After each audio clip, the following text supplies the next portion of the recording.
there are going to be 2 more scholarships, so we're going to have excitement 2 more times.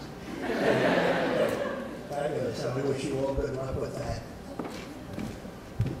Woody Allen said it, 90% of getting where you want to go is showing up. And the fact that you have shown up today is an indication that you know where you want to go. You're going to hear from some wonderful panelists who, and I'm going to ask you just to say what you do in your job, and of course there are so many different jobs, you'll hear about some of them now. How did you get where you are, and then whatever suggestions you have for the students who are planning their career. After that, we'll have time for some questions and answers, and you'll have the opportunity to exchange your ideas and their ideas for you. I'm not going to have an extensive introduction for each of the panelists, because what I'm asking them to do is to introduce themselves by saying what they do and how they got there. Listen carefully. Listen for little hints, little suggestions, little tricks that they were able to use to get where they are. You'll often hear in our business, you have to know somebody. How do I get in if I don't know somebody? Well, that's not what really has to happen. What really has to happen is for people to know you. And how do you make yourself known? So without any further ado, we're going to turn to our first panelist, Jordan. You're underway, getting off to a good start. Thank you. I'm Jordan Armstrong. I work at Channel 8 WFAA here in Dallas, or 20 minutes away in Dallas. I basically, with my job, I'm a writer, first and foremost. I write the stories that go on the website. I take the stories out of the newscast and rewrite them to the print form, AP style, and post those. I edit video, post that to the web. I scour other websites and they find stories that I think that our viewers would be interested in clicking on, and put those on our websites. I also run our Facebook and Twitter pages, and those are basically used to get people to go back to our site. So we're trying to get people to read our content and get page views, basically. I started at UNT in Denton and volunteered for NTTV. We had 2 newscasts a day, 5 days a week. It was a great experience. I did every single job there was. And that's kind of how I got my internship. KXAS in Sherman is an hour away, and they had a career fair at school one day. So I talked to the news director and found out how I could get an internship and that kind of thing. And then because I do love writing, I wrote a cover letter just talking about how passionate I am about the news and how much I want to be a writer and a producer and what I wanted to do. And thankfully they chose me to be an intern, but whereas like if you try to get an internship at WFA or UCI, a lot of those places, you have to have school credit. But with Sherman, you didn't, which was awesome for me because I didn't have enough credits to do it or enough room in my schedule. And at UNT, you had to pay tuition for that as well. So it was awesome that a small market was the place to go for me. And that's where I got my first job. And they didn't have any editing jobs at first. So I just thought, I just want to get my foot in the door. I want to do anything. So I became a production assistant. I was a camera operator. I ran teleprompter. I did audio. I did graphics. I did everything. I didn't want to do any of it, but I did it because I didn't want to move back in with my parents after graduation. And Sherman was fun. It's a small town. It's market 161 out of 210. Like I said earlier, this business is very hard and the pay is not that great, but I made it work. I waited tables as well because that's how bad I wanted it. And after a while of production, there was a part-time editor and producer position, so I moved over to that, where I produced the newscasts, edited video at the same time, and then ran into the studio and ran teleprompter. So I had a million jobs, but I loved it. And after about 9 months, I got a job as an associate producer in Austin at KVU. And I know they were owned by Velo, and I had heard all through school that Velo was great, so I was excited to work for that company. And I, as an AP, I helped the producers write stories for the newscast.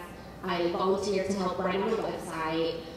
My hours were 3 a.m. to noon, and 4 to 1 on the weekends. So you have to be flexible for sure. It was crazy, crazy hours. After I got promoted to weekend daybreak producer, I had my own newscast on Saturday and Sunday, 2 hours long. I had to produce it all by myself, but it made me a fast writer. It was awesome. And those hours were midnight to 9 a.m. So I did that for a year and a half, and I did newspaper writing in high school, and so I really, really loved AP style and writing and correct grammar.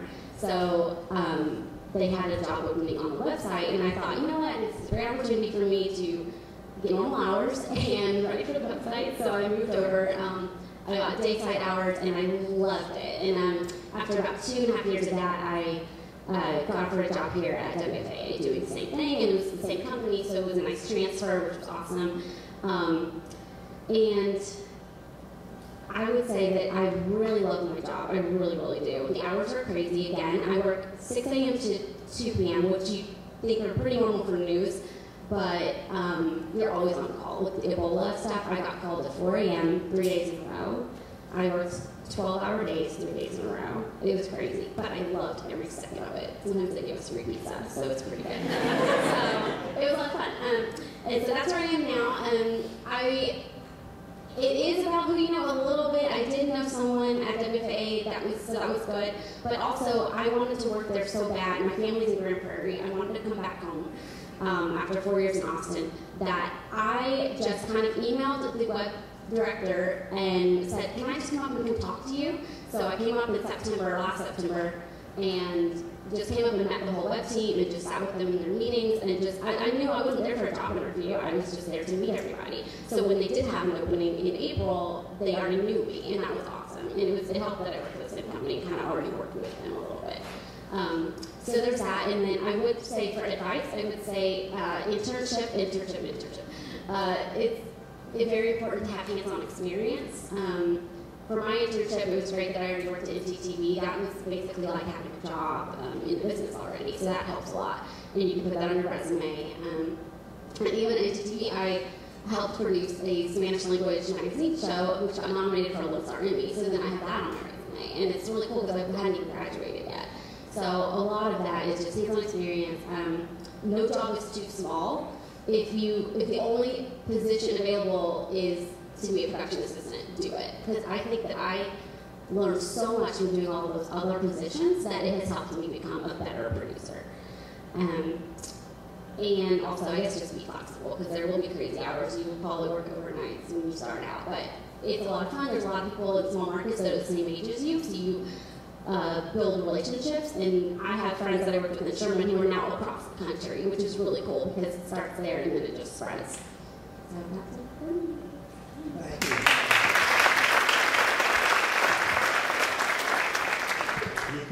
You could summarize that with one word. When you work at 3 in the morning, it's 4 in the morning, and you loved every minute of it. Passion. If you really have the passion to get into this business, you will do it. And be ready for 3 in the morning, 4 in the morning, and moving around. But if it's in your heart, I guarantee you that there are jobs. Now, to get those jobs, you probably have to go through the HR coordinator before you get to meet anybody else in the staff. And so we have a real live HR coordinator on our panel. Megan Fontenot. Good morning, everybody.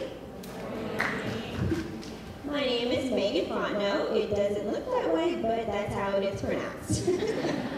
And I am the Human Resources Coordinator for Tribune Media South Central Region.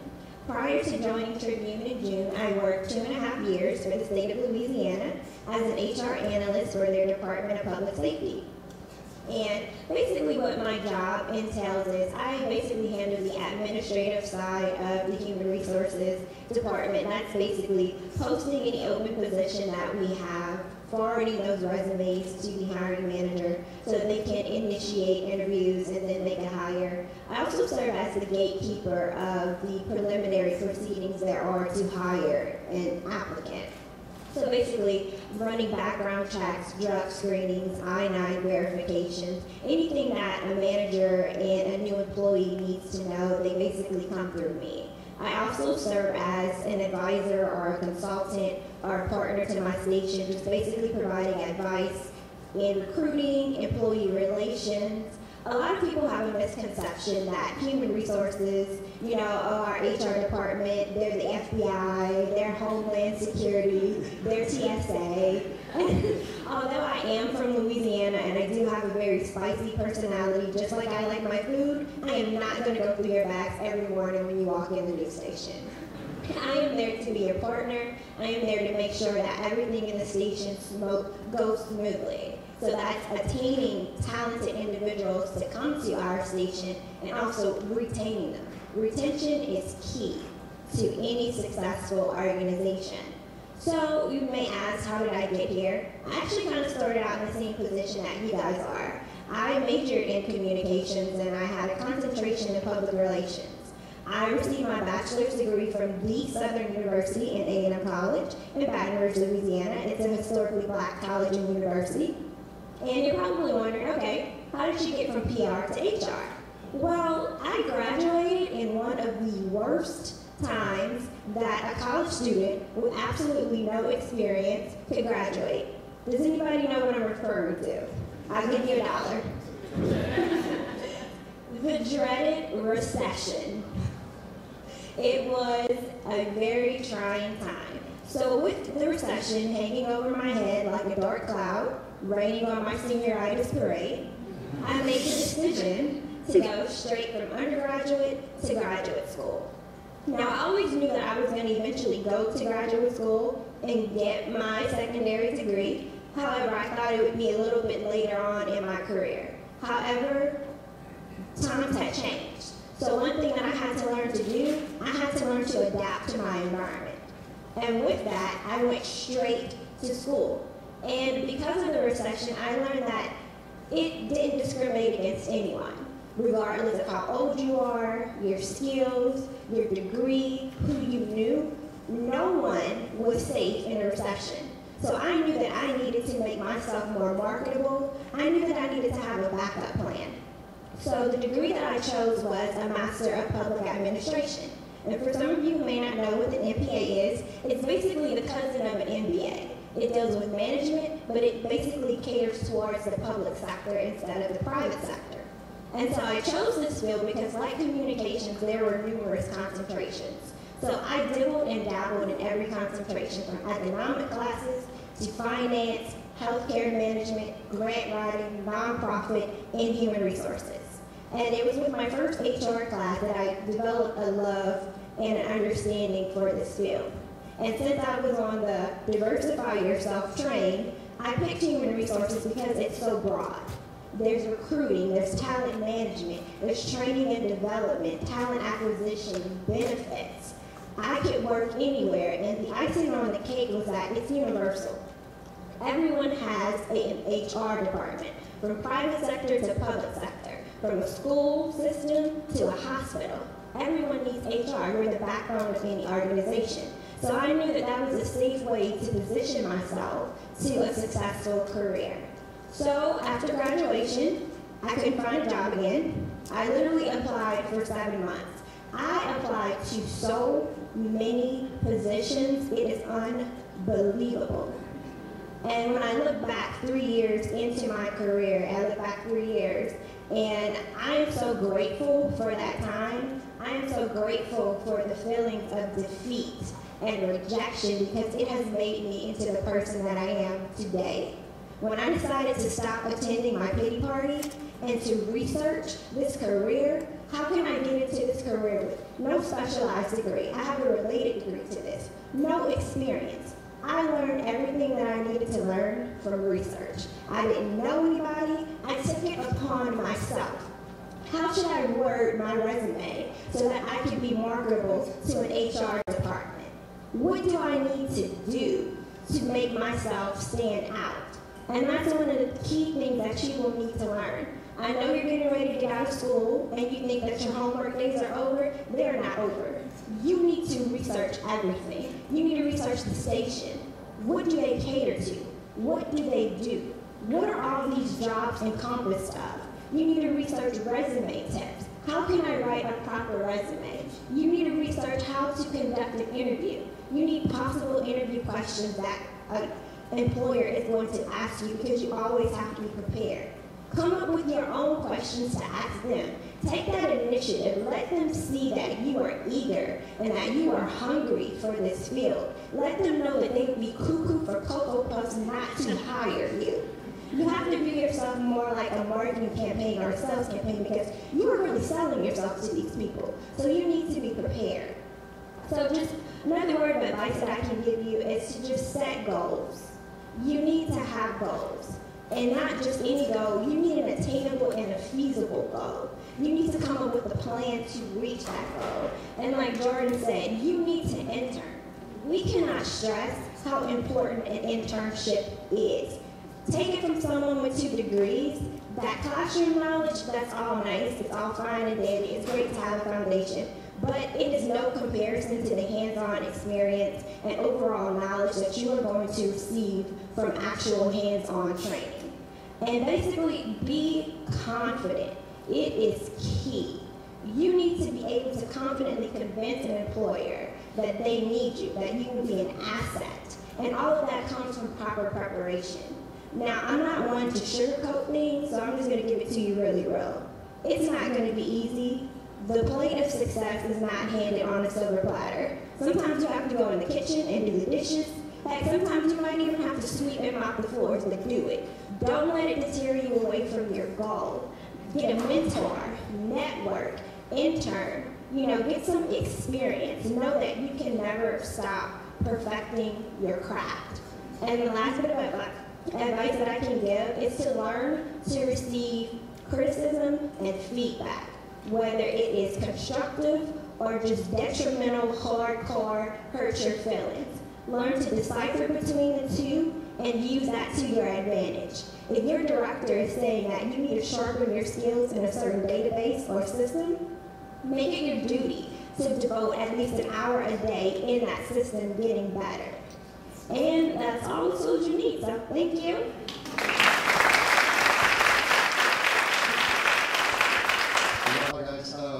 I'm actually an adjunct professor here at UT as well, and I teach a sales course. Some of my students are here, so thanks for showing up, guys and girls. And how I got into sales kind of circuitous. I actually started on the news because the first time I tried sales, I was in college, and I worked for KXAS, a radio station in North Little Rock, Arkansas, which was an AM country station out in the middle of a field. And I walked in, my first day, it was a summer job, and there was smoke coming out of the DJ booths. And it wasn't regular smoke like cigarette smoke. And I thought, what have I walked into? And the DJs were blowing joints, and I was handed the yellow page and said, here kid, go sell something. And so not a lot of structure there, okay? Not a lot of mentoring there as well. The summer job lasted for 3 months, and I swore I would never be in sales again. And so I started becoming a disc jockey, of all things. And I jocked my way through college, then I ended up in television news at the CBS affiliate in Little Rock as a assignment editor, as an film editor, as a videographer. I shot for a couple of years, and then I decided, who has more fun at the station? And I looked at sales, and I thought, it's still sales. Kind of dirty, kind of don't feel really clean about it. And then I looked at the anchors, and I said, I'm going to be a weather guy. So I was a weather guy in Fort Smith, Arkansas, Monroe, Louisiana, lastly in Oklahoma City. And so I made it to the top 30 markets, and I said, who makes money? And I looked at the sales guys. And I said, I want to drive an nicer car. I'm on air, it's cool, it's fun, But I want to be able to pay for things. I want to be in control of my own life. I don't want a news director or a general manager to tell me I'm good or I'm bad. I need to have hair plugs. Obviously, I'm bald. Okay?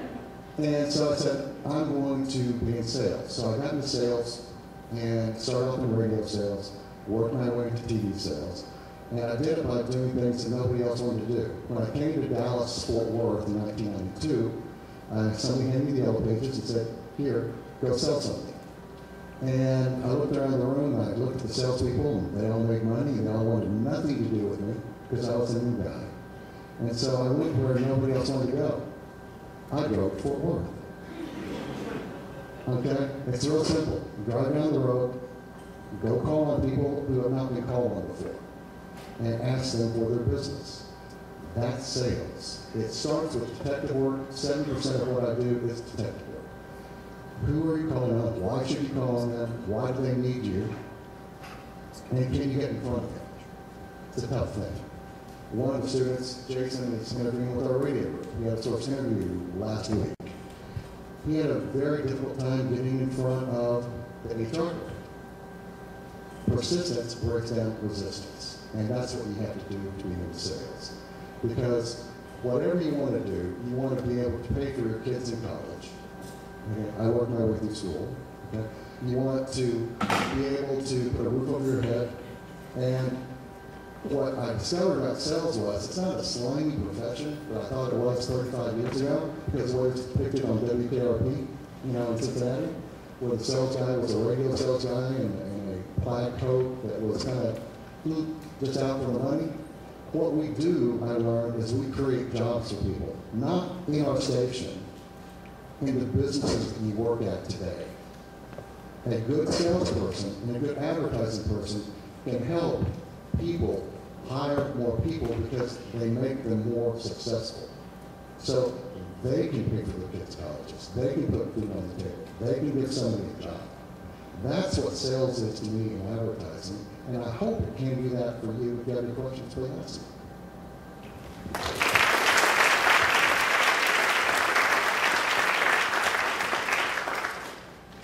Still want to make money, right? You've already met Anna, so Anna, now we're eager to hear about community affairs. Thank you so much, Lou. And if I had a gift for sales, I would totally try to do sales. I couldn't sell Girl Scout cookies, and I loved them because I was scared to knock on doors. So, my name is Anna DeHaro, and I am the Public Affairs Director for iHeartMedia, formerly Clear Channel Media and Entertainment, formerly Clear Channel Radio. I have been in radio since the dawn of time, it seems like now. But as a public affairs director, I'm kind of the liaison between our 6 radio stations, including 106.1 KISS FM, 102.9 Now, 97.1 The Eagle, 102.1 The Edge, 92.5 Lone Star, and 1190 AM, with the community, the nonprofit organizations in the community, getting our radio stations involved in like the Race for the Cure, or the upcoming Puzzle Scuttle with the Child Study Center in Fort Worth, or the Brain Tumor Walk, which is coming up. So I work with nonprofits a lot, and then I'm also in charge of our long-form public affairs program, which deals with issues and concerns, and that kind of helps us with our FCC license. We have a commitment to the community, to serve the communities where we broadcast. So that's my job as a public affairs director. I'm also the operations manager for KXAS, our 1190 AM radio station, and that station carries Texas Tech football and basketball, sorry UTA. We also carry block programming for real estate shows, financial shows, and I'm the operations manager for that station. I do traffic on 102.9 Now, and I also do traffic reports on Lone Star 92.5. And I also fill in doing middays on Lone Star 92.5 and 102.9 Now. So essentially, they said it's a very competitive, thriving market, but it's also a very changing market.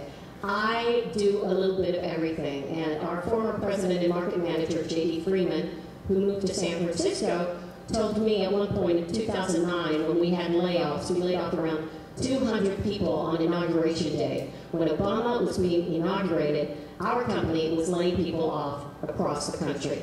But he told me, he goes, you will be valuable if you know how to do everything at this radio station. and I do.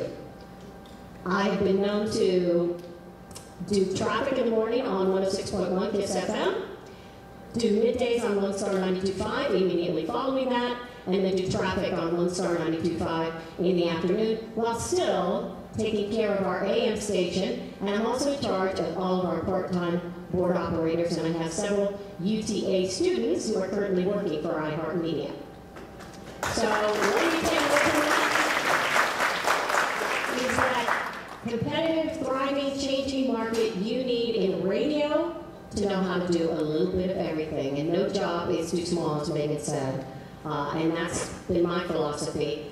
I started in radio. I was a theater major at UT Pan Am in South Texas, and I was in a production of Star Spangled Girl by Neil Simon. And after the show, a program director from our local radio station, KBFM, in the Rio Grande Valley, came backstage, gave me his business card, and said, "We just lost our news girl to the TV station. Would you be interested in doing radio?" Well, I was one of those radio listeners that whenever the DJ talked, I pushed the button. I said, "Okay, I need a job. Sure, I'll go interview." I went the very next day. He talked to me. He said, "Here's the newspaper. Write up some news stories." Then he put me into a production studio, had me read the news stories into a microphone, recorded me, said, "Hey, you sound pretty good. You have a nice voice. How would you like to start working morning radio?" I was like, "Excuse me, what time? Like 9 a.m.? "No, we need you to be here at 4 a.m. My first job was with a guy named the Mad Mexican. And my very first day on the job, I put a picture of my mom on because I was used to doing theater, so I was used to working with a large crowd. But you put a microphone, and I'm going, "Who's listening? What's going on?" So I put a picture of my mom in front of me so that I could just talk directly to her, like tell her the news. Well, it turned out it was good because our radio station was targeted at women, Hispanic women, and my mom is so Mexican. So it's perfect. But my very first morning, my first newscast was going to be at 6 a.m., right on the dot, top of the hour news. The Mad Mexican opens the door and says, "If you F up, you're out of here." Slams the door. That was like 1 minute to 6. I do my 6 o'clock newscast. Afterwards, he comes by, opens the door, "Good job," closes the door. That was my first day on the job. He became one of my dearest, dearest friends. I've worked in the Rio Grande Valley, I've worked in Austin, San Antonio, El Paso, and then I've been in Dallas since the early 1990s. And I started at 102.9 now, and I'm still with 102.9, so I've had a little bit of job security, which has been nice. But starting in morning radio and then going all the way to public affairs, I found out that radio is a lot like politics. You shake hands and you kiss a lot of babies because you want to go out there and increase your listenership, and part of that is not just playing great music and marketing your radio station and giving away thousands of dollars or giving away keys to the house or keys to a car, but getting to know people one-on-one. Because I've heard so many times, "Well, I don't like the music you guys play, but I know you, so I like listening to you." So suggestions, if you're interested in getting into radio, there's so many ways to start.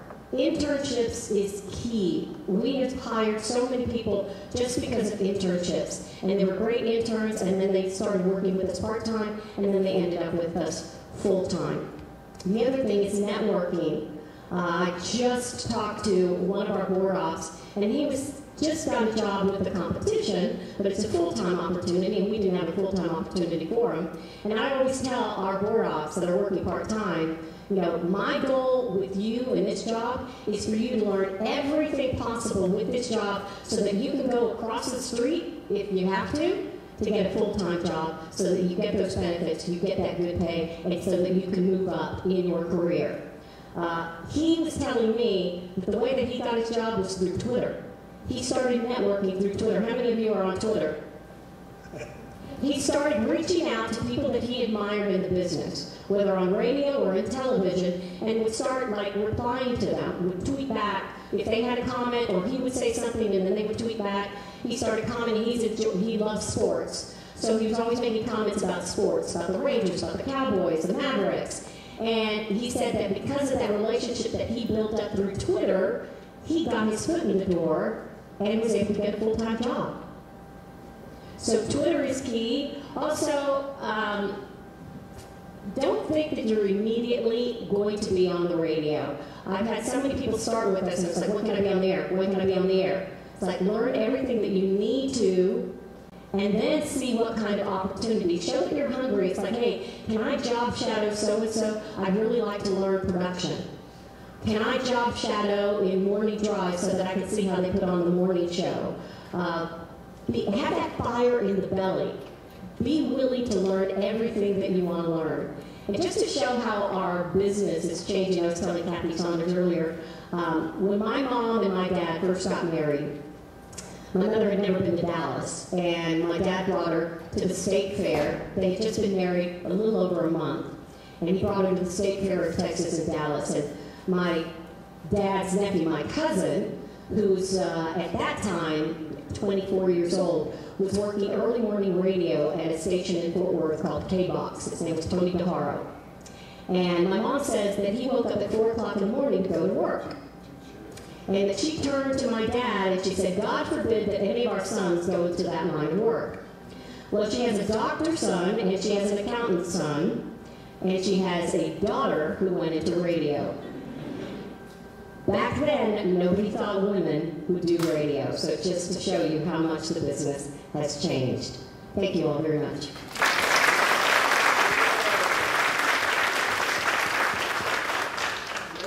3 words. 3 words. Keep your options open. Greg, we're going to have the interview, if you will. Something special coming up.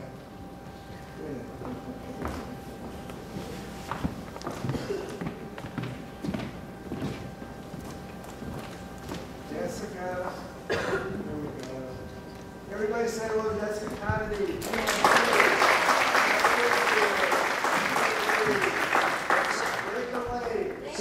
Sometimes you think that the toughest part of finding a job is figuring out what job to apply for. Maybe the toughest part of getting that job is the interview. Your resume cover letter may open the door, but then what do you do when you're actually being interviewed?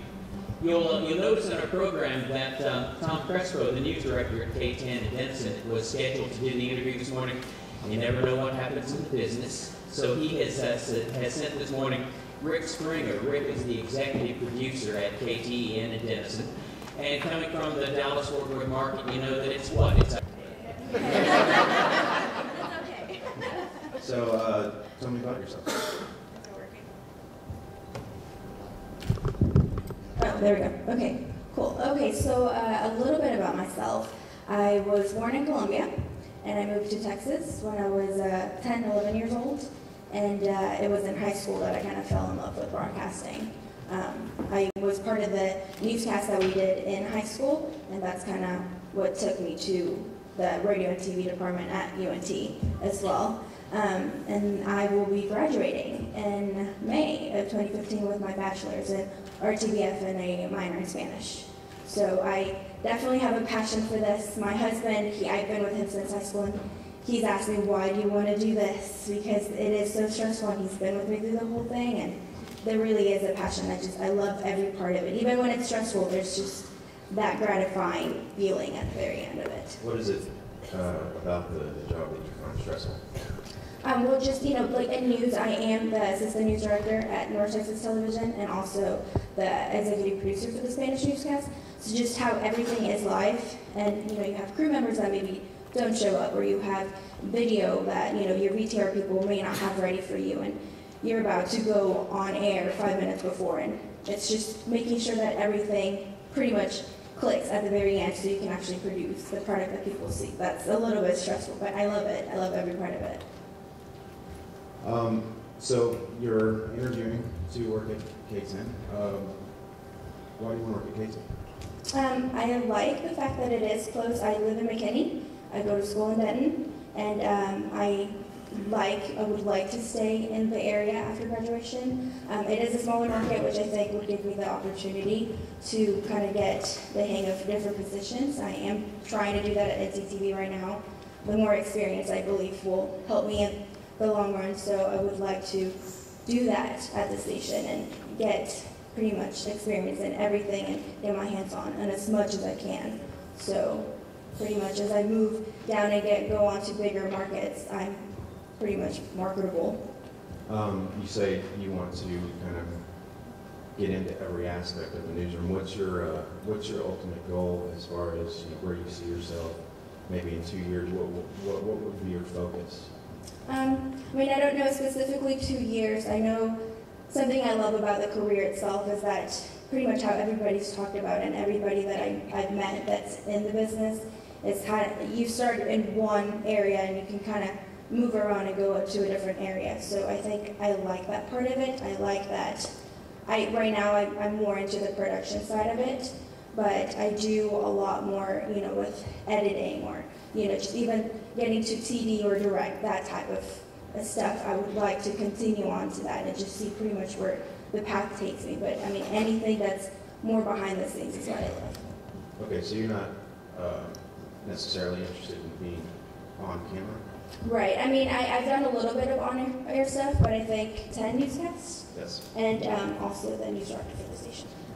And he really wanted to be here. That's very sincere. His son is basically playing the Super Bowl of their league today. He's 8 years old, and there's no way he could not go to that game because his son would never forgive him. So he loves these kinds of things. He really wanted to be here. He just couldn't. So that's sorry.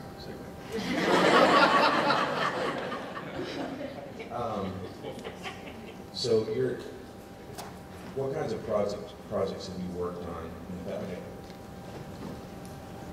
Do you know how to shoot and edit?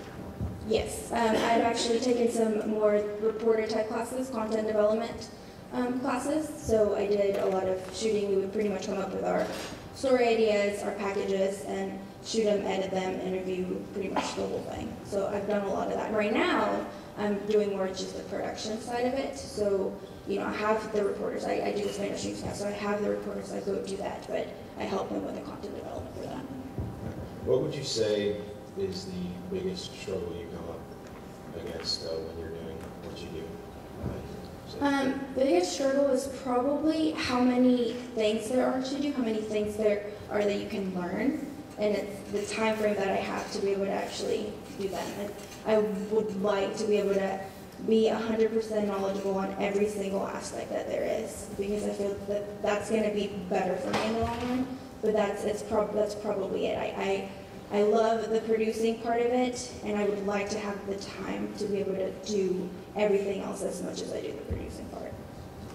It's interesting that you are taking that particular path, or want to go down that particular path, because a lot of people right out of college immediately want to get on air, they want to start reporting, but it's refreshing to see that you're interested in the management aspect of it, because that's essentially what I do. I started as an editor, became a photographer, was a photographer, live truck operator for a couple of years, became a reporter, and then after that I became a producer, and then now I got this great opportunity at 10 to become an executive producer. And what I found is it's so challenging to get the newscasts on the air, deal with everybody, get them out the door and going,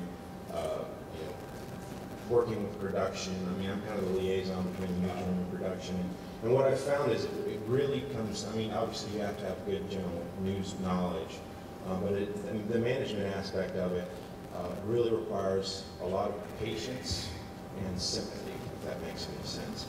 You deal with a lot of personality in the newsroom, a lot of type A personality, a lot of demanding people, a lot of people that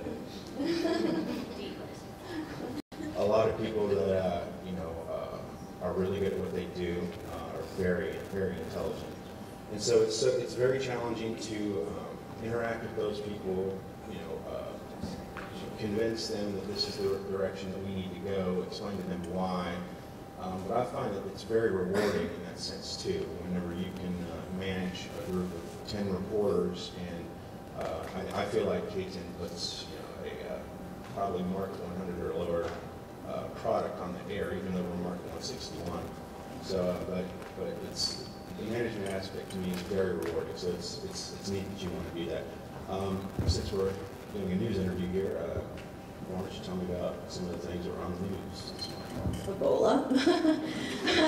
As of 2 days ago, it seemed like, we were pretty much over, no new cases until the, Dr. Spencer up in New York, he was diagnosed with it. So that definitely is one of the biggest things. The elections are coming up November 4th, so, early registration already started for that, or, early voting for it.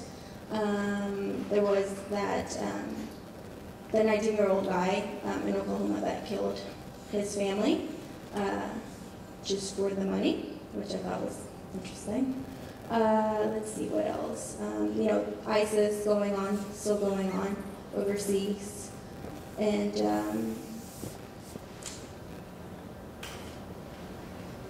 big stories that I can think of. Pretty much Ebola is like taking over everything. Rick, does she get the job? I'd say yes, you've done very well.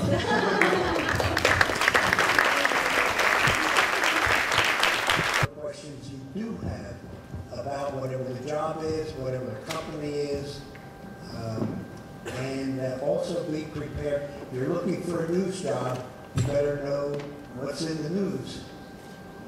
There are occasions, one specifically I remember where we did this kind of interview.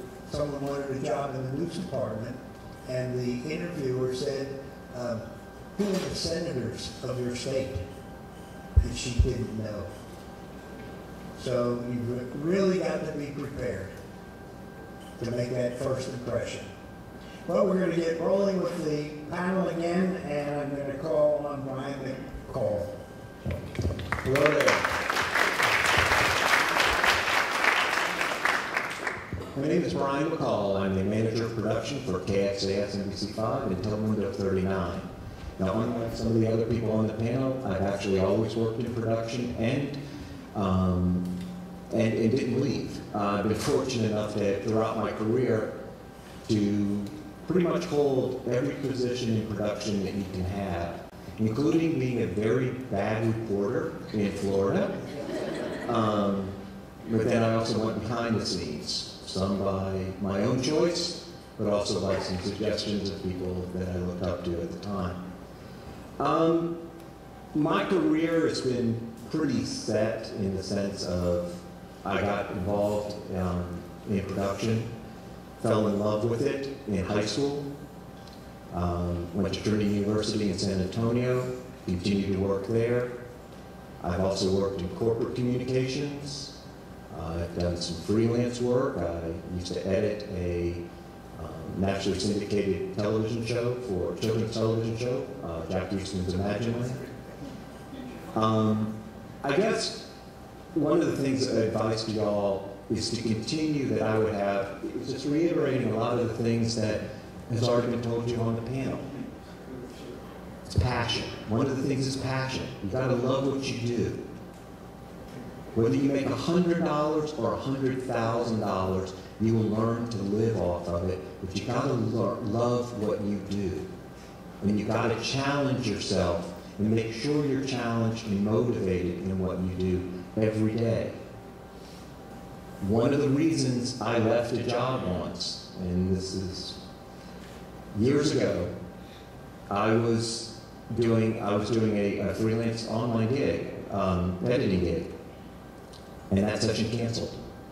And I literally sat in my edit suite and messed around on the computer, played a video game, did some other stuff for 7 hours. And honestly, didn't see anything wrong with that. And at the time, that's where I said, look, I gotta get out of here. I gotta find something else to be more challenged. Unfortunately, the opportunity opened up 2 weeks later, went down and interviewed for it and got it. Without boring you with a whole lot of my own personal history, I think there's some notes if I could just share with y'all on a couple of things that have already been said. It's been mentioned about a cover letter. And y'all know we're getting inundated with stuff all the time. You need to make sure that your cover letter, your introduction, catches our attention. You're trying to get inside this side of the door. When you're on that side of the door, Tell us what you're passionate about. Let us know what works for you. Hiring it's part of my job. It's part of 1,000 other things that each and every one of us has to do. And it's a trick. Now, I'm in charge of a team of production staff. So I got to learn, how are you going to fit in with that team? You know, how are you going to work in with that group? Do you have the experience to come in and work in with us? And we're the #5 market in the country. So you're not going to walk into my office straight out of college and be directing the 10 o'clock news. It's not going to happen. But I need to know, are you going to be able to fit into that group? Do you have the experience to step up? Have you stayed current? When I started in this industry, we were on tape, 2-inch tape. And then we went to 3/4 and half and beta, and I can list a whole bunch of formats that y'all have never even heard of, thank God. Okay, so you have to stay current. When we did production, we had 14-member studio staffs. Now we're down to 4, because we've gone to, as far as KXAS is concerned, an automated production control room. Everything is now server-based. So stay current. Keep up with what's going on. I love production. I think it's fantastic. I love being behind the scenes. Love seeing how the sausage is made, per se. Okay? And I think that's when, specifically in production, that's one of the things you need to do. Be passionate, learn about what's going on. To stay up on the technologies, practice. That's basically all I have. It's all been said much more eloquently by my predecessor than those that we said after me.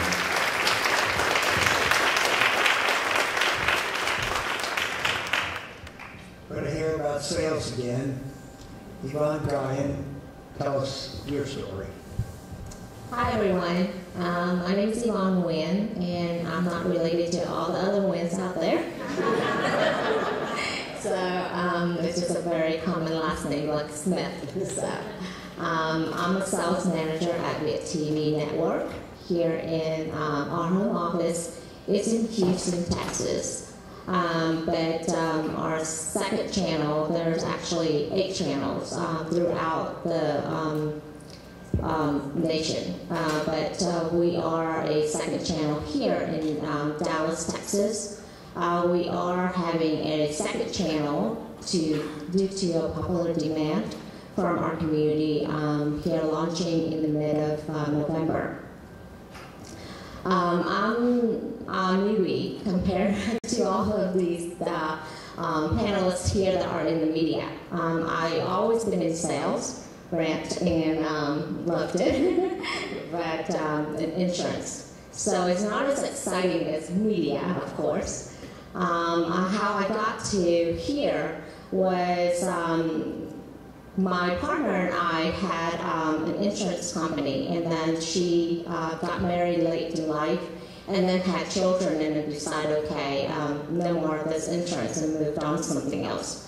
And so I have always been my own boss pretty much, and so it was hard for me to for me to go and get a job and work for someone, because in sales you're basically your own boss.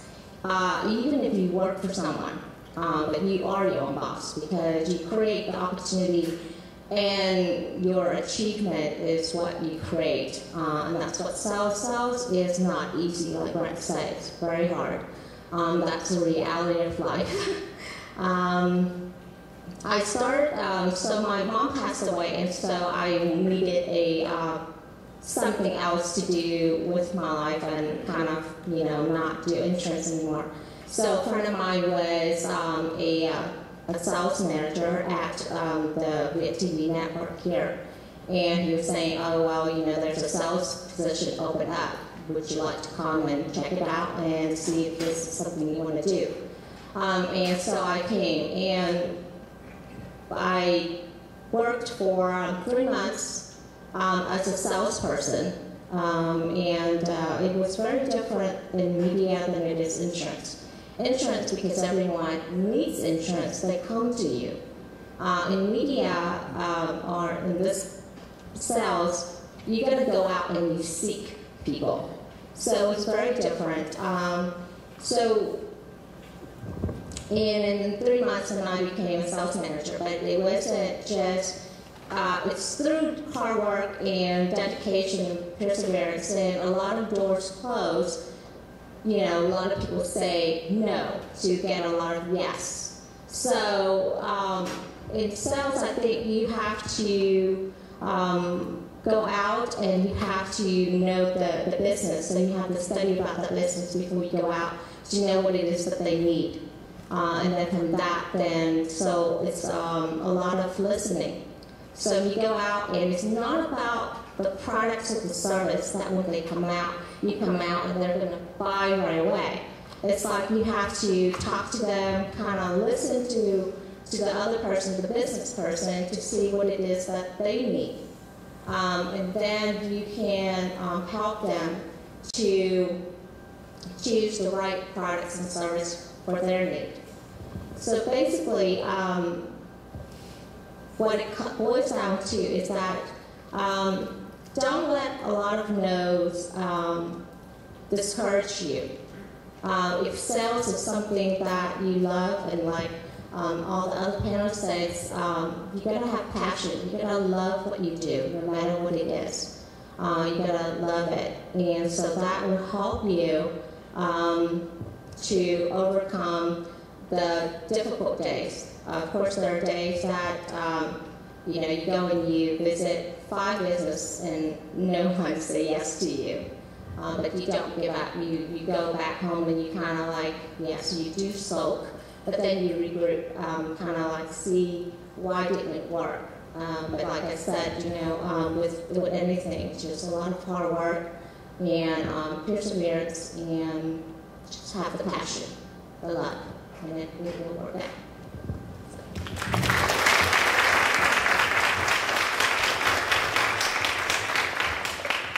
Then following that up, there are 3 words that begin with T that are a good guideline for you. Talent, and I assume that all of you have talent. Timing, which really is a little bit of luck, and we all need a little bit of luck. And third is tenacity. And you talked about perseverance. You've got to have perseverance. You've got to have tenacity. I hear people who send out, well, you've heard from the panel, sending out hundreds of resumes before one catches on. Talent, timing, tenacity. Now, in modesty, Kathy may not tell you this, so my introduction is going to be a little longer. Kathy Saunders. Well, I think this is so important, and I'm sure she will give you some of the history. But the time was, when I started, there were no women on the air. There were no women anchors. Occasionally, a woman weather person. There were no women news directors. There were no women station managers, vice presidents. The business has turned around. And due to an organization, the American Women in Television and Radio, I know they changed the name, but Kathy Saunders, the past president of that organization. And I am sure we'll talk a little bit about the role of women and the opportunities that women have, and it's my pleasure to introduce Kathy Saunders.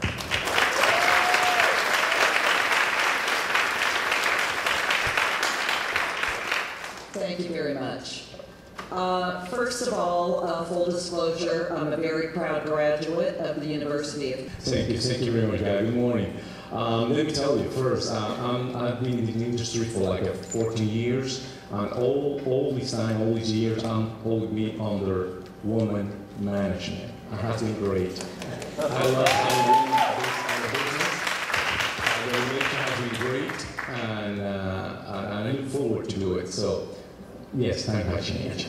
Yes, my name is Enrique. I have been, again, in this business for like 14, probably 15 years. I have been in Houston, San Antonio, Miami, New York, now here back in Texas, in Dallas, Blvd.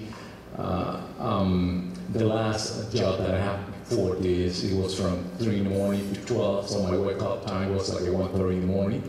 So my discipline was to be in bed at 7:30, but you know what, at 12 o'clock I was gone. Most of the day that was great.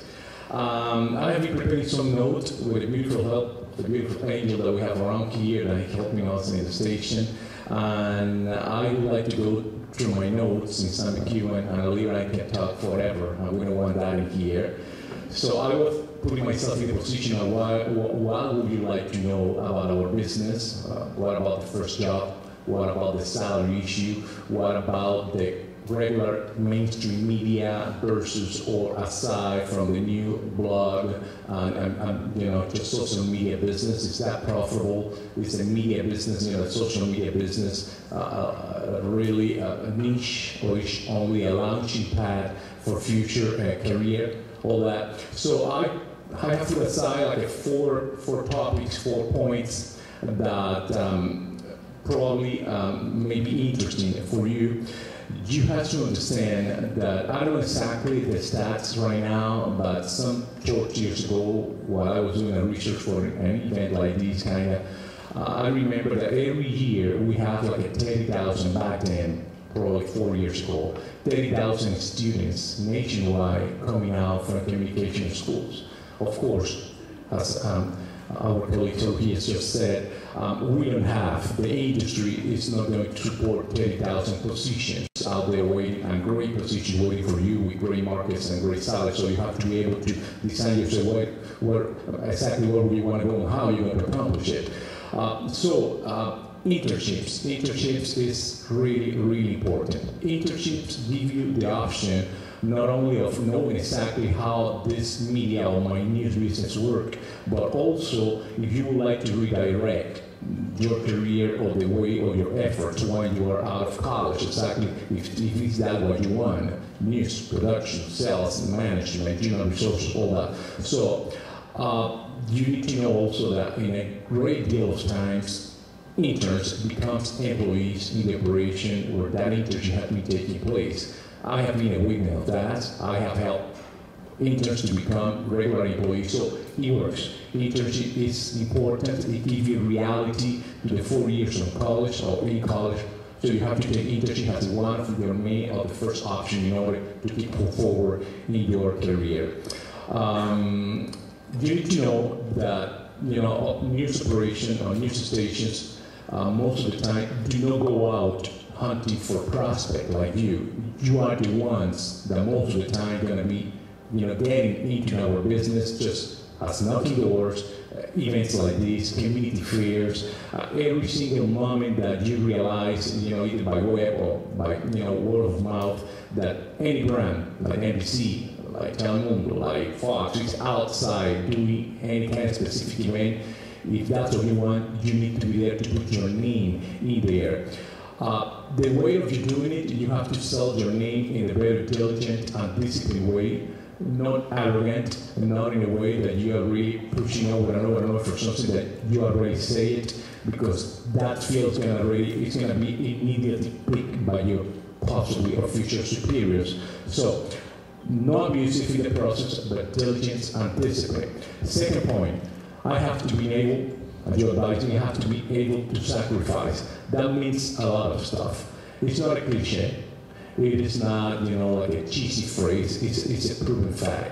You have to be able, as I said, every year you're going to have thousands of graduates coming out of school. You're going to be competing with them.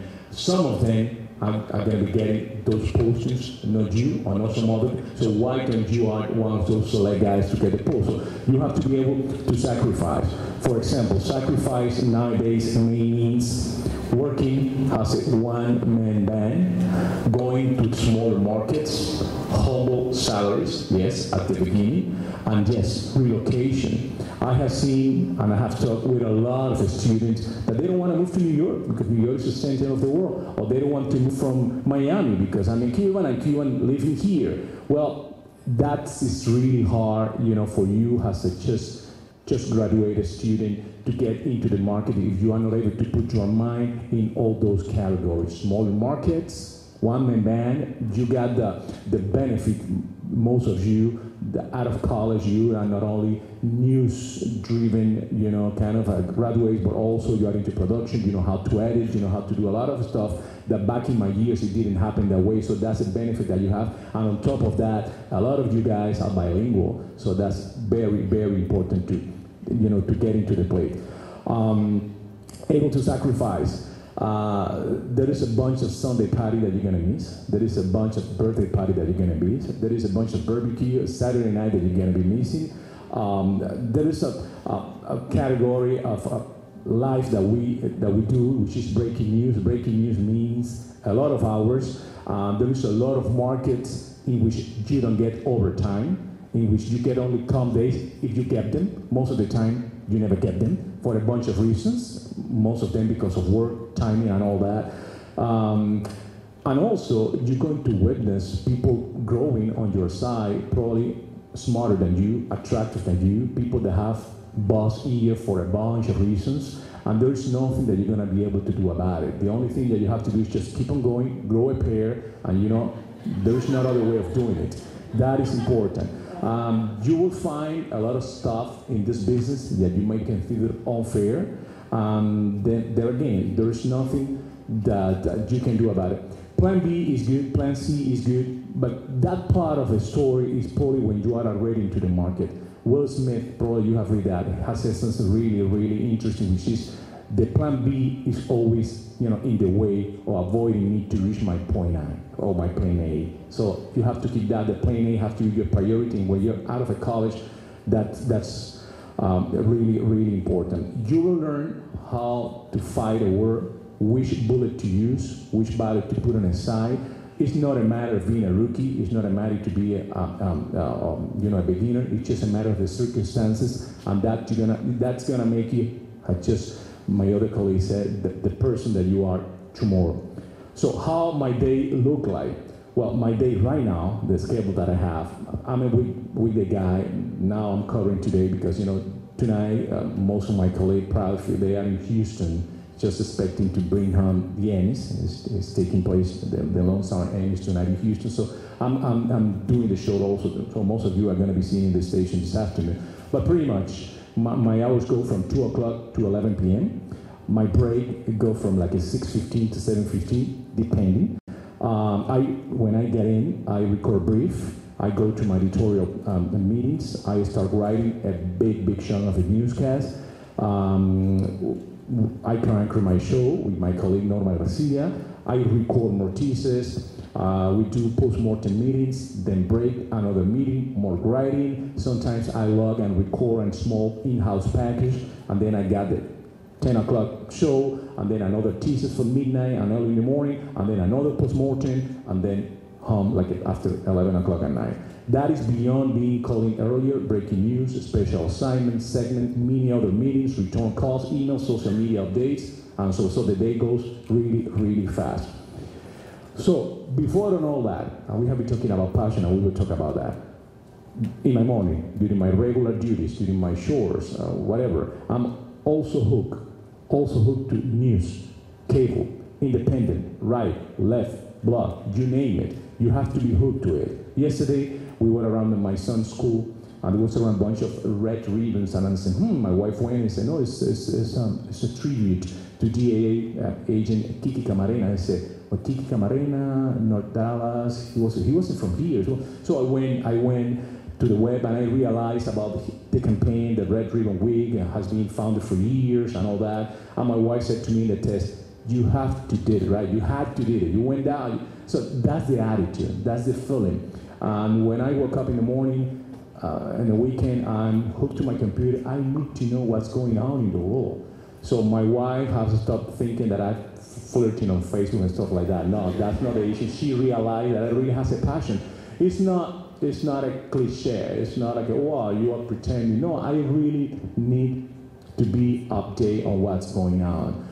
In Spanish sounds better, but in English it's kind of, we are students or learners of everything, but never master of anything. And this is true. You are always learning. It's like a doctor, of course. A doctor is the most important position than us, but it's like that. You are, learning every single day. And you have to read, guys. You have to read. It's not reading because you feel like you got a stuffy nose. You are the most intellectual guy in the room. No, you have to read. You will be surprised. Trust me.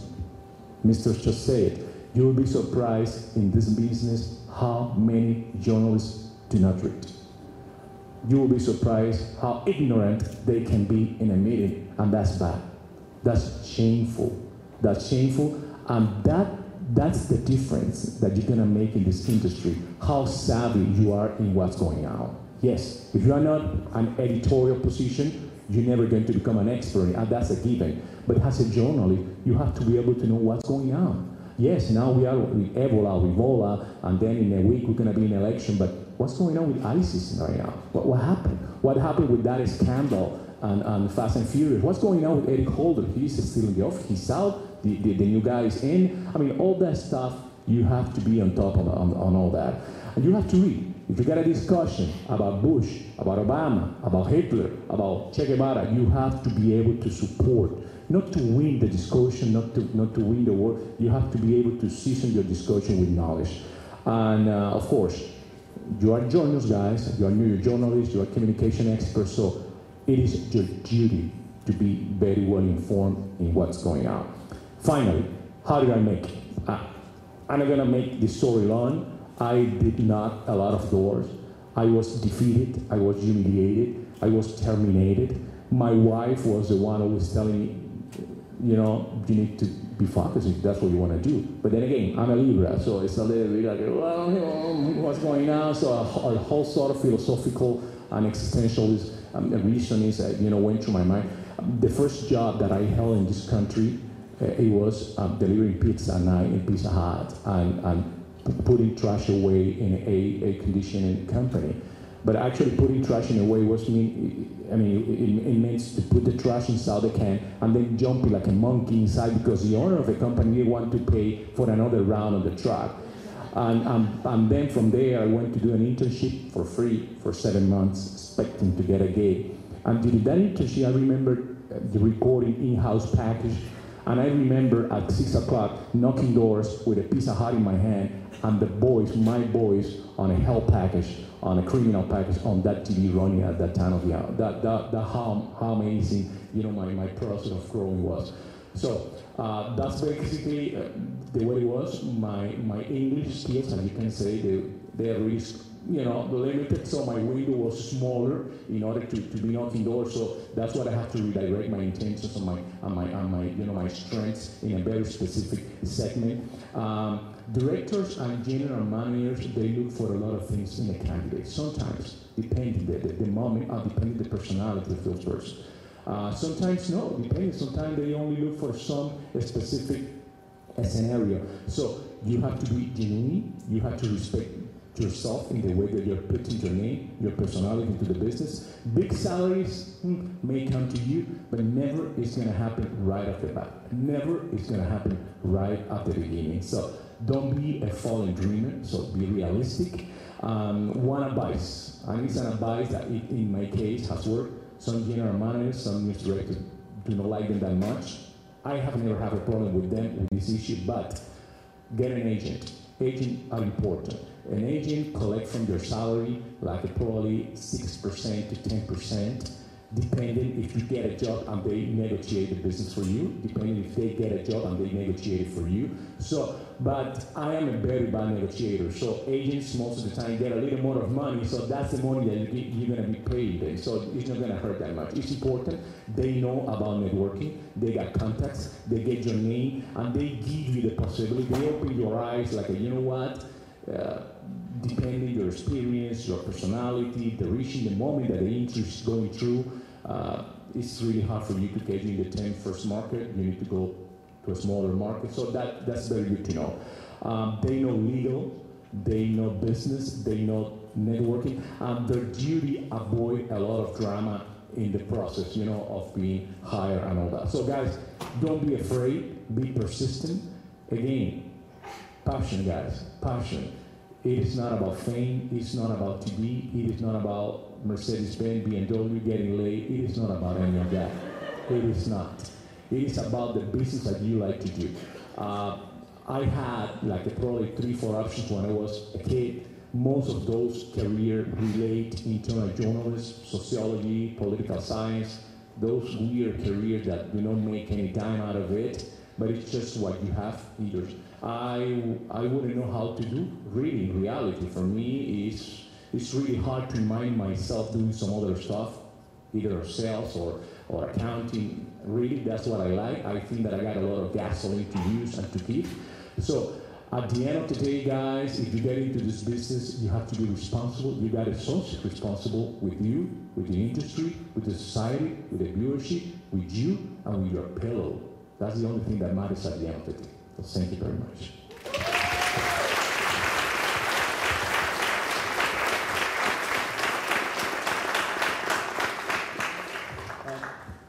That's an inspiring talk. There's another aspect of our business that deals with public television, and we're now going to hear from Bill Young about that part of our business. Bill? Well, I guess the thing that I've learned the most so far from the panel is not be the last one that follows Enrique. Because following that is one thing, but also I'm the last person between you and lunch. And what's great about this is the last career day I did, I was telling a couple of people earlier, the last career day I did is the audience was 8 years old. I was at an elementary school here in Arlington, and the 3 questions, which I should have brought you along, because the 3 questions were, how much do you make, do you have to work in a small town, and do you work more than 40 hours a week? And it was, the answers then were not much, yes and yes. And I was already at a disadvantage because the other people on the career day, the Army recruiter came in with a tank.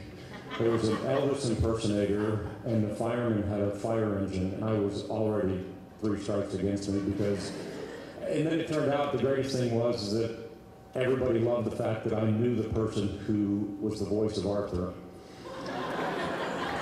And I was gold after that. Everybody wanted to work in public television.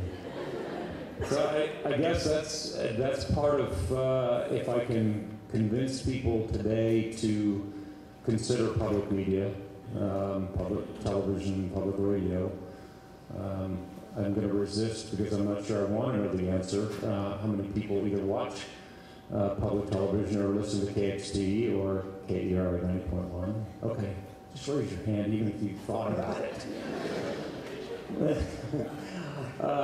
It's, you know, like everybody in the panel, I absolutely love what I do. And there's, when you look around in just daily life, there is, you know, every job that everybody does is very important, but I'm not sure everybody can say, they can actually say they love what they do. And that's, there's a danger in that because, like Enrique said, there are sacrifices that you make, but even though my day is probably 7 a.m. to 7 p.m., there have been times, I can remember a couple of years ago going to American Airlines Center to see Tom Petty, and I walked in on a Saturday night and I looked around, it was sold out, people shelling out a massive amount of money for tickets, for CDs, for t-shirts, and my first thought was, how can I get a Tom Petty show on public television? And then all these people will give us this money. And then I was having an argument with myself saying, shut up, just enjoy the concert. So you just do it all the time, but that's the fun thing, that's about it. How I started in this, and I think it was Lou earlier that said, it's not about who you know, it's who knows you. I went to school at the University of Texas in Austin, and about 6 months before I graduated, I was actually running camera for Austin City Limits, and I called the NBC station production manager, and just out of the blue on a Friday, just called him before I was getting ready to have my last semester in Austin, and just called and said, I'm getting ready to graduate in 6 months. What do you suggest? He said, what do you do? And I told him I was running camera for Austin City Limits, going to school full time, and he said, well, we have a job opening for a studio cameraman on Monday if you'd like it. That was like the greatest phone call I've ever made. Everybody, all my friends in radio, television, film hated me because I was the one that made the phone call. And as I, wanted to tell them, you could pick up the phone too. So just make yourself known to everybody. And it, the old adage of you'd rather be lucky and good than good, I'd rather be both. Because I think luck got me the first job, but hopefully being good has gotten me the other jobs after that. And just echoing what everybody else has said, just be willing to do everything. I think my first job after Austin City Limits, I carried those 2-inch tapes for a long time, and I was so happy to see formats change to 3/4 inch and to beta and to now I can put half of our broadcast day on this, I think. But what do? I am the head of the programming department at KERA Television, which sounds great. It is a department of one, so I get to say I'm the head of the programming department. And what do? I watch TV all day. So in reality, all of you out there, you're training right now to take my place already, and you don't even know it because you're watching TV. You are, whatever you've grown up watching, whatever you're watching now, whatever device you're watching it on, whether it's TV, whether it's your phone, whether it's a tablet, whether you're watching networks or Netflix or Hulu or whatever it is. As everybody said, from a news standpoint, be aware of what's going on in the news. From a programming standpoint, be aware of what's on television. And in your own way, what makes Big Bang Theory so good? What makes, you watch Breaking Bad, you watch True Detective, you watch all of these shows, Mad Men, what makes them so good? And then you can also determine what makes the shows really bad and why they're only on for 3 episodes before they got canceled. From a career standpoint, as I said, I worked for Austin City Limits, ran camera for the 6 and 10 o'clock news, immediately decided that I never wanted to be in front of the camera, that behind the camera was just a blast to see how the sausage was made. This actually was when you really wanted to know what was in sausage. But I've done master control operations. I wrote promo copy. One of the great things about public media is they actually cannot wait for somebody to come in and want to do everything because you will do everything. Everything can also be. The downside of doing everything is, you can speak in complete sentences. How would you like to do a punch break on air? But it is a lot of fun. But I also, as others, I do our Facebook and Twitter page. I actually write a website that deals all with British television. And how did I get into that? Well, KERA was the first station in the country to run Monty Python and to bring British television to the U.S. Back in 1974. I had nothing to do with that, so hold your applause. But it's also a way of, as other panels were talking about, there are a lot less jobs in this field these days. A year ago, we outsourced our entire master control operations to Jacksonville, Florida, who handle 10 public television stations around the country. But I think, and there are services that do programming, but, from a commercial television standpoint, a lot of it's done by the network. From public broadcasting, everything you see on the air is something that a local public television station program director has bought, has acquired, and decides what day and time it goes on. So it's kind of like a cross between a network, because we get the Novas and the great performances and the masterpieces and Sherlock and things like that. But we also have our benefit of an independent station because we buy all of the other shows that go on. It's like putting a puzzle together. But I think the reality hit in was that, what can I do to reinvent myself? And I think that's something you should go into thinking that just the world is kind of in front of you. And think about everything that each position does.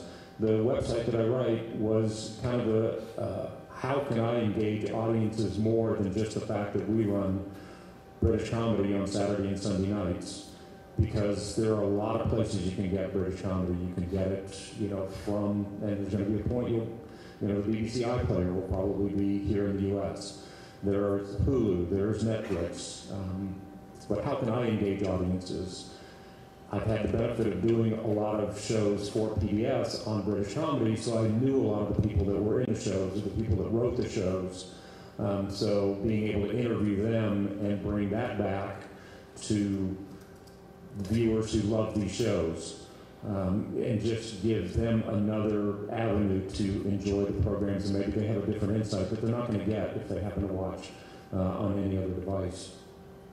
So making sure that they come to public media from Facebook, from Twitter. Like I said, it is all rooted in passion. I love it. And just to echo everybody, internships, we probably have 10 to 12 people on our staff right now that started out as interns. Whether it was running camera, going out on shoots, going in the news department, actually doing stories. The good thing about public television is our interns actually do stories, because we're going to be small staff to begin with. And anybody that comes in that wants to actually do something. And, I think back, that is the biggest thing I ever wanted from being in college was I wanted either a film that I was doing to be on TV, or I wanted an ad that I wrote to actually be picked up. You wanted something that showed you had experience, because it was the old adage of how do you get experience if nobody will hire you if you don't have experience.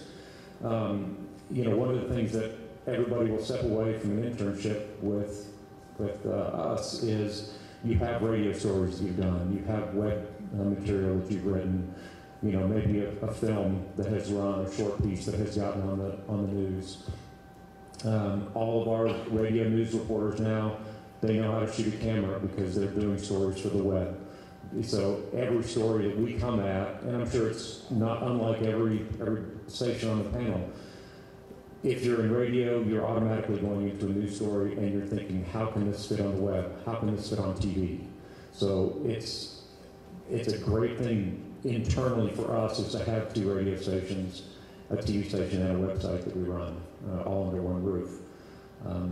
So I would suggest, again, just open every door you can. It is, unlike what I thought at the very beginning, it's not all lunch in LA, dinner in New York, but it is a blast, and I can't imagine doing anything else.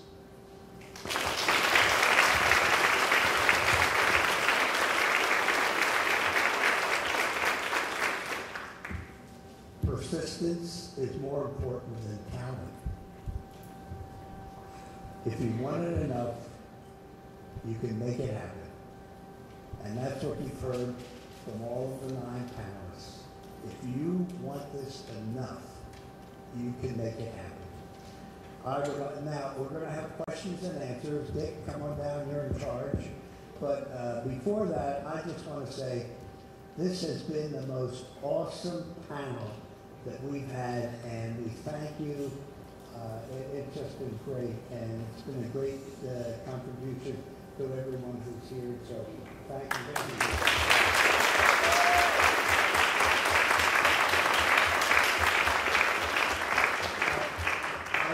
I also want to thank the UTA staff,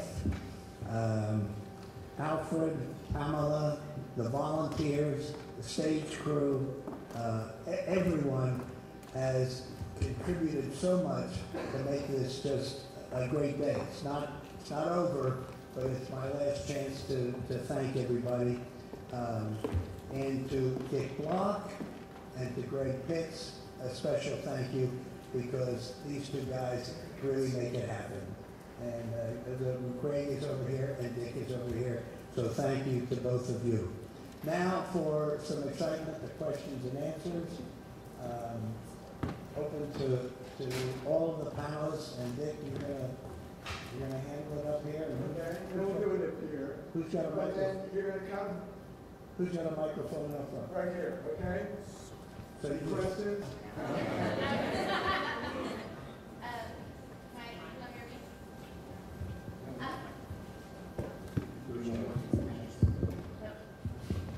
Questions? Okay, I learned a long time ago to never plan my future.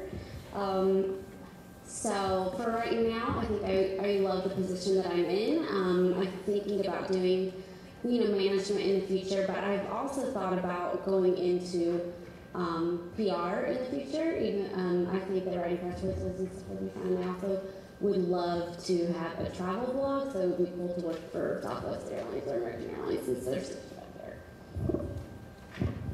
Okay, so like I stated earlier, I first got my experience state-wise. I'm now working private sector-wise, so I'm trying to obtain as much information in HR that deals with private sector because it's a bit different. And I'm actually going to start preparations to start studying for my first certification, which is a PHR, Professional Human Resources. And I hope to one day either be a manager or kind of central my focus more on recruiting and being like a talent acquisition manager. And that's basically the steps that I kind of see myself going towards in the future. I'm already doing it for the future by being an adjunct professor here. My goal is to have more students tell me at the end of the semester that they got a job because of what they learned in my class. Awesome. My goal to stay employed.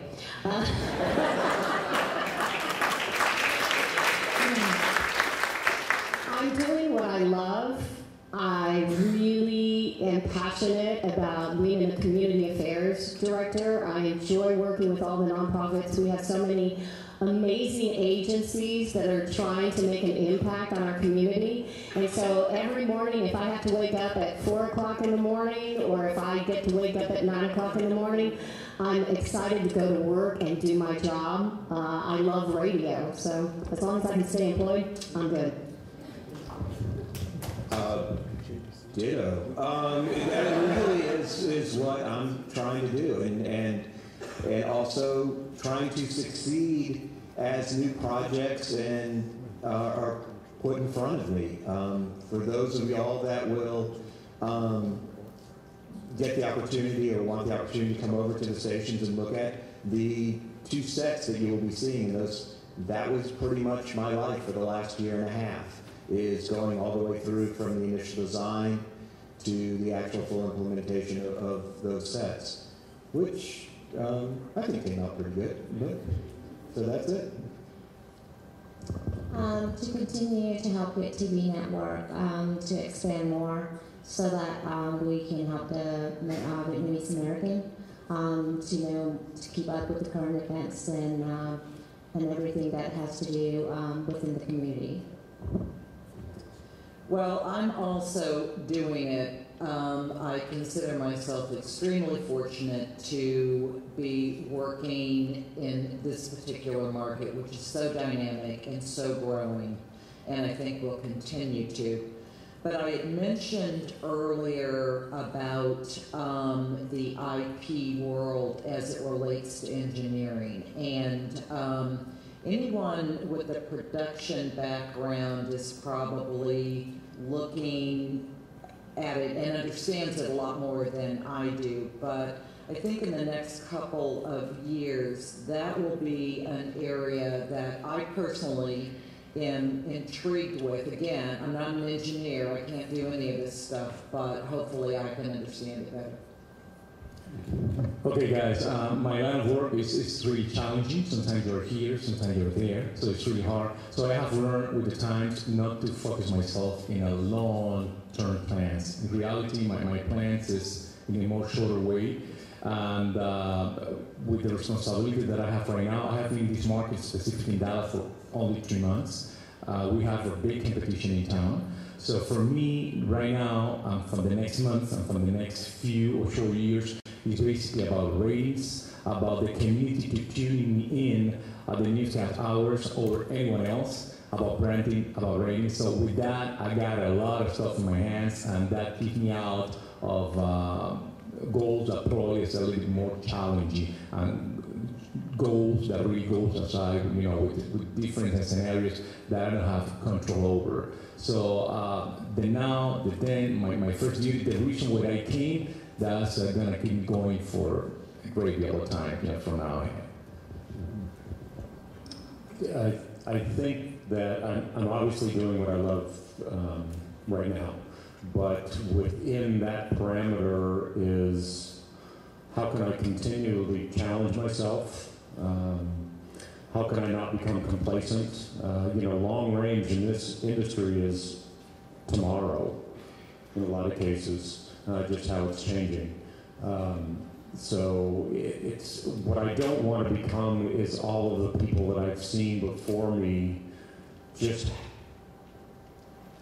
not being able to handle change and then being really bitter, and then they find themselves just not wanting to come to work, and that's something that I will never want to do. I think 10 years ago I probably started reinventing and it's like, okay, instead of just figuring out what show was going to go on Saturday night, how about figuring out how to produce a show that goes on Saturday night, and what makes a good television show, and so getting at it from that way. So I probably did this 10 years ago, but now I just want to work on me in the perimeter of what the job I'm doing.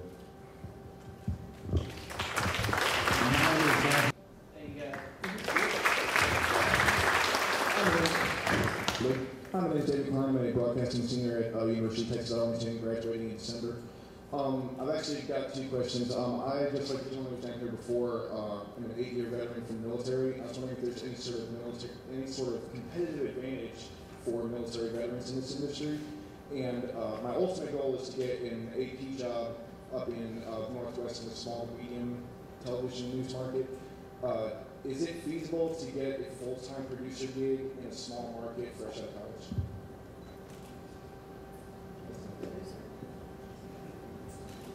Okay, I'm going to speak on the military part of it. You bring a lot to the table. One, thank you. You're organized, you take direction, you learn, you have systems in place that you learn from the military, and you've got things somebody doesn't have without that kind of experience. So yes, that can be a very strong advantage, whether it's in sales, production, news, etc. But I'm going to let somebody else talk about it. I mean, I think from a producer standpoint, working with them and hand it over to Enrique also, yes, I mean, there is that opportunity if you bring to the table that skill set that is necessary to complete the job. So yes, depending on the market and the opportunity, there's the opportunity straight out of college. Hi, my name is Alejandra. I graduated last year from Texas University. Smaller, smarter. So my question is for Megan. I heard today you mentioned cover letters and how they're so important. So my question is, how can, out of all the thousands you receive, how can we make one stand out to you? Okay. One thing that attracts employers is if you know the name of the recruiter, if it's listed, address them. Don't say to whom it concerns, make it personal. focus on basically, you're giving a synopsis of your resume. This is what's leading the employer. It's basically like the preliminaries. It sets the foundation of what you have to offer. You know, try not to speak so simple, but don't overdo it with such eloquently spoken words. Make sure that you use correct grammar. Talk about your accomplishments. Basically, give at least 3 key points of your experience or your education that can kind of stick out. Make it like bullet point form so that they can be like, oh, okay, well, she's interned here. She's worked for her TV station at her school. She has a degree here. You know, kind of show a brief list of what you have to offer. And one of the best things that you can do is let someone else read your cover letter. Whether it's a friend, a mentor, a professor, let them read it, let them grade it. Don't be ashamed to show it to them because you need that feedback from someone else who's more experienced, who can give you another perception of maybe some common mistakes that you've made. Okay? Thank you. You're welcome. Hi, I'm Dejanay Stewart from Texas A&M University of Commerce, senior, graduated in May. I see that everyone on the panel, you did an amazing job today. I see that most of you guys are in news, and my goal is to get into entertainment news, to one day, you know, be with the stars and stuff, not conceitedly, but, you know, in that era. And I was just wondering, is it best for me to start off in local news in order to get up to entertainment news? Because right now I'm in a state of flux, like where should I start? Should I go newsy or should I go entertainment-wise? And also another question, how can I deal with my articulation? Because I am from New Orleans, Louisiana, so my teacher always tells me, it's coming out, your accent, it's there, it's there. So how can I work on that a little bit more? Articulation, you gotta start already.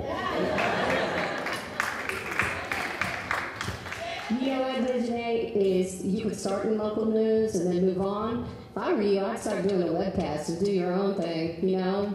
We've got so many internet stars right now that didn't even start with television. But you could start with local news and tell them that that's what your passion is. When I was in college, I had a girl Linda Lopez, who every night we thought she was cray-cray because she would lock herself in the bathroom and she would get AP wire. That was when AP wire still came out and killed a lot of trees. And she would grab the AP wire and just rip and read. And she would read for 30 minutes out loud in front of a mirror constantly. And then she would do these vocal exercises, which we also learned in theater, which was like, ah. And then she would like sing the newscast. She would enunciate the newscast. She would like actually read something going, today in Dallas, just to open up that mouth cavity. So I encourage you, who cares if they think you're crazy, when you're rich and famous, you go, girl.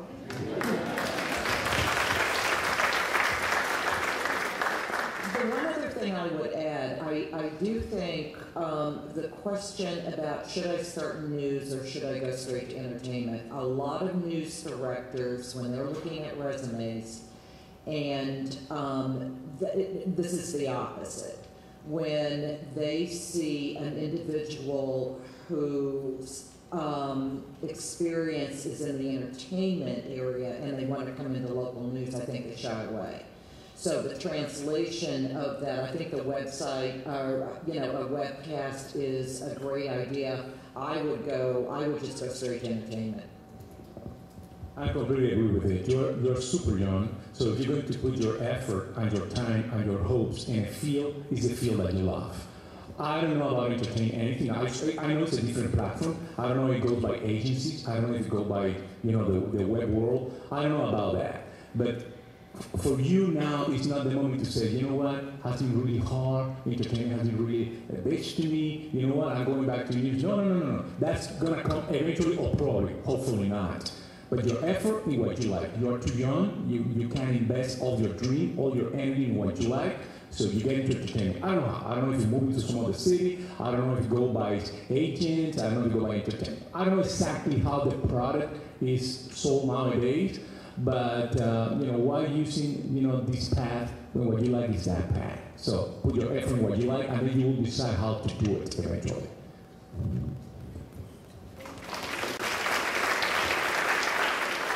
Hi, my name is Scott Sidway. I'm at the University of North Texas. I'm actually getting a second bachelor's degree. I have a degree in music and bailed out of that world pretty quickly. It was fun, but no.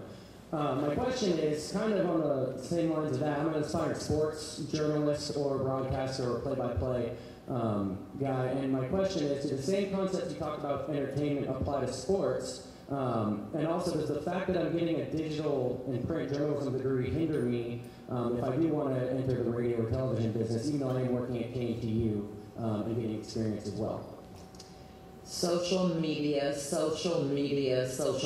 when it comes to sports. It is no secret that no one is turning into Fox 4 to hear the score. So it is really important that you understand those platforms because those platforms are really already what sports is about.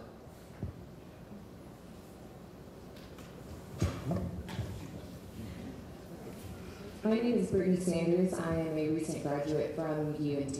I have a major in speech language pathology and audiology. I have a little bit of a background in RTF. Only one of you has mentioned grad school.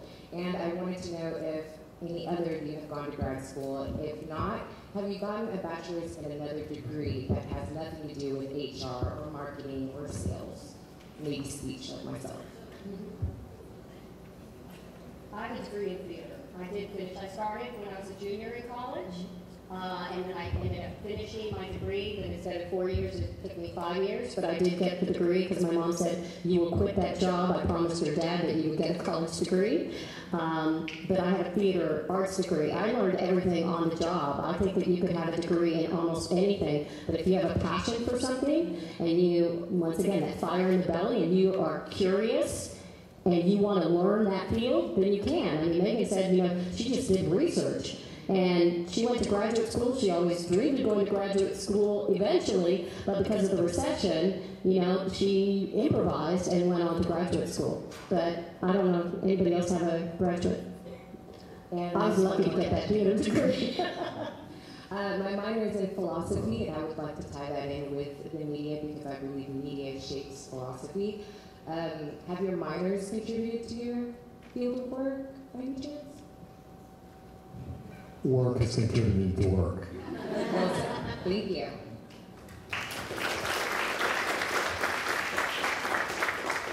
Hi, my name is Crystal Chinea. I am a film graduate from Tarrant County College focused on video editing and production, and I'm currently chasing after a degree in graphic communications. I had the opportunity and was approached by actually one of the news stations listed there by several different managers to apply and work with them freelance. And I was in constant communication with them for about a month. Then it was Ebola, so I haven't heard from them in a while. And I've been emailing, but every time they're supposed to contact me, there's an Ebola case. So my question is, in persistence, as you all talked about that, if a graduate student, possible employee, was to consistently contact you with a phone call or email, is that considered an annoyance to you all, or is it, really determination?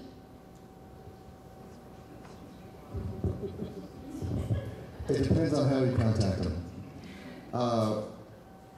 Don't send emails to me, okay? Okay, I want to see you in person. Find a way to get in front of these people, some way, somehow, through connections, through whatever. Some people on the panel may disagree with me, but I'm a firm believer that if you want it, go for it. But when you call, just don't call and say your name. Give a reason, have something more to say than just, can I have a job? Find something that's relatable to them, and if you want to talk afterwards, I'll talk to you, okay?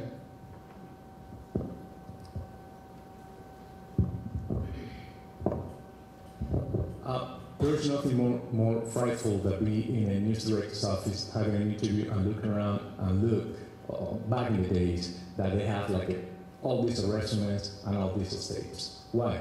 Because you know and you knew that all those people are probably more talented, more well-prepared than you are, but then you are there. In my case, my hunting last for not that many times. Now that I see it, you know, it was like probably, I don't know, 10 months, probably a year. Some people have been doing it for years. But those 10 months, that year, to me, it was huge, it was big. The way I did it back in the days, it was not Twitter, it was not that big with the emails, it was basically person to person. I'm old-fashioned a lot. It was basically, I was knocking door to 2 radio stations, the Spanish division for Houston Chronicle, and 2 Spanish newspapers in Houston during 9 months.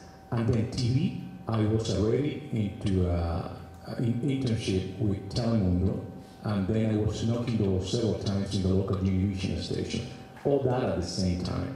Back then, Univision had that policy that they didn't receive a resume until they have an opening. So every time that I knew by calling that I have an opening, I show up. I show up 4 times that year. That was 1999. That was just for that operation. The last time, it seemed that it was possible for me to get that gig. So what did I do? I keep on calling them. 1 week calling them, 1 week showing up. And then 1 week calling the news director, 1 week showing up asking for the managing editor that was an anchor, Beatriz Alvarado, and then next week vice versa. Call to her, person to him. I was expecting for those guys to say, you know what, go to hell. Until that moment, I was gonna keep on calling them respectful, with class. You know, humble, you know, not like a, you know, like this, humble, but with class, with respect, and firm. The exactly words. Not beyond, not big speech, because then you become a sort of crazy guy. We'll get y'all in, but if you can, within like 5 minutes. Hello, everyone. Good morning. My name is Jeanette Casella, and I'm a senior at Texas Christian University. Thank you guys for being here today and giving up your Saturday morning to share some advice with us. My question is along the lines of something that was asked earlier, and it is concerning grad school. What role does it play specifically whenever you have employees or people trying to apply for a job? How is it looked at? How is it viewed? And does that compare with only having a bachelor's degree and having experience? Is it preferred to have bachelor's degree experience then master's? What is the advice on that? Okay, well, honestly, it really depends on the field that you're going into. That's the key to it.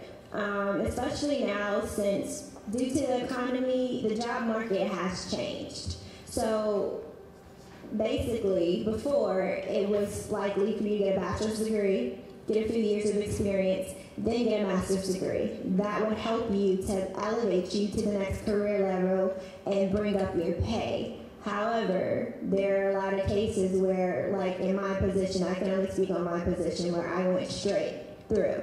And it kind of positively affected me, and then sometimes it would negatively affect me, because one employer would look at my resume and they would be like, oh, she has a bachelor's, she has a master's, oh, she doesn't have any real world experience, she is underqualified.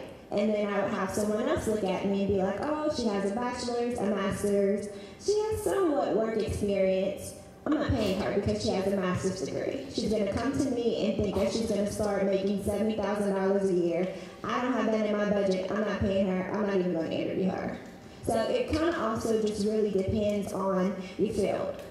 Communications is based upon experience.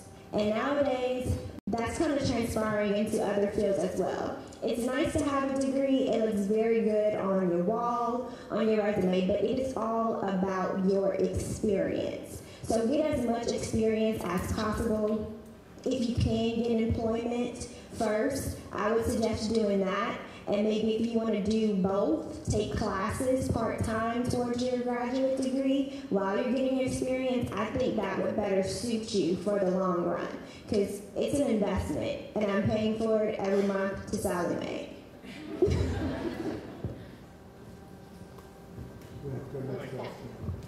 I think we'll move to the next question. I just want to add one thing. There's one area that, and it's the finance area, where MBAs and most certainly CPA degrees are pretty common. I do agree with getting into the workforce, and then if you want to go back, go back part-time, because you could also get financial assistance if you're working for a big company. Okay, next question, please. Hello guys, my name is Milos Mukarica, and I'm going to the Tarrant County College to their radio production program. I just actually started and I finally decided, you know what, this is what I want to do. This is, it's close related to my real goal is, of course, to be a filmmaker, but, media is awesome all around, so I'm not going to comment anyways. My question is about internships. Would it be possible for me to get an internship without, having a bachelor's degree yet? Is that possible? All of our internships are... Yes. Yes, there. Does that make a huge difference with, having an associate's or a bachelor's, or not having an associate's yet? Does that make a huge difference? Those interns still have to be enrolled in school. Yeah, I was going to, for an internship, Yeah. no. Show so much I know, sorry. No, that's Hi there, Dustin Vu from UNT, getting my MBA concentrating in marketing. I'm the son of immigrant parents, and like some of my peers here, I feel both the pull from the culture here in America and from the culture of our families. So my question to those that work in language-concentrated companies, what challenges do you see in trying to stay relevant in our lives, being bilingual children or immigrants? And to those that don't work in language-concentrated companies, what challenges do you see in trying to stay relevant in our lives?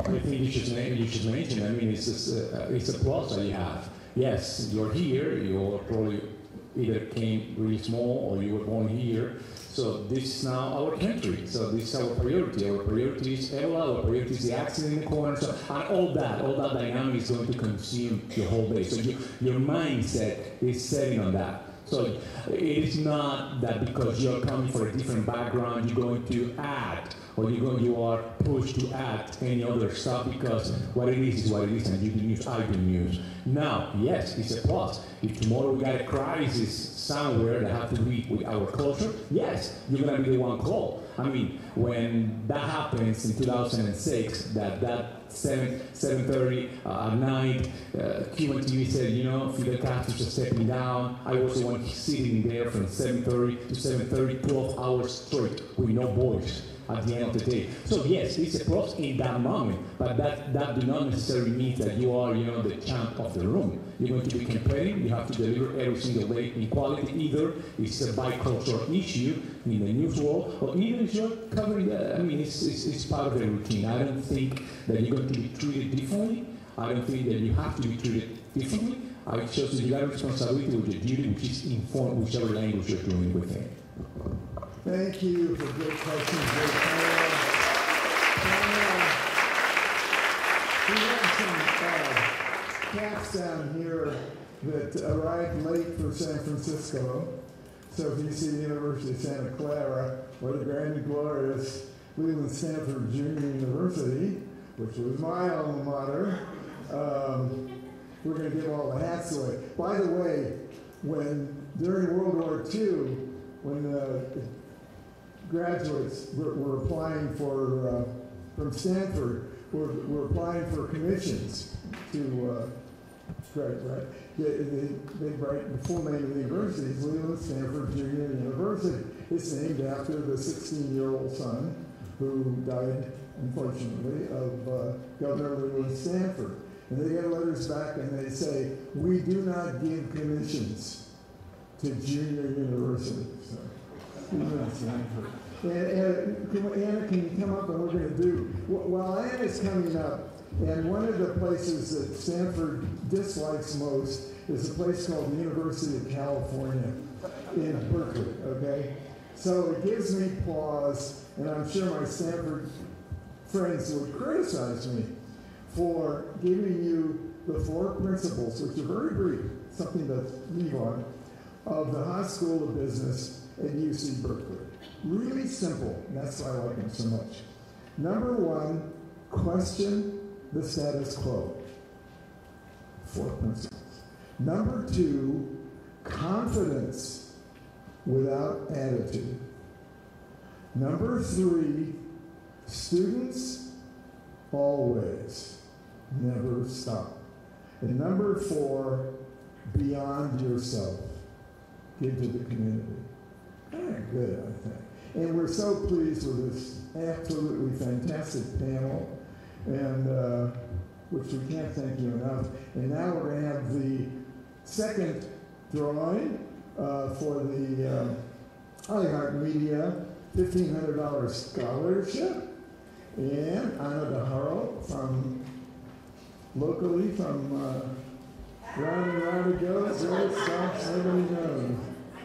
Feel like this is the hand of God. Or at least Luke Klein. Who we got? From UTA, Evelyn Piedra. Congratulations.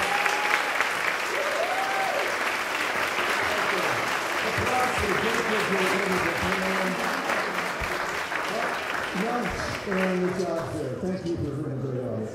It's something about that logo.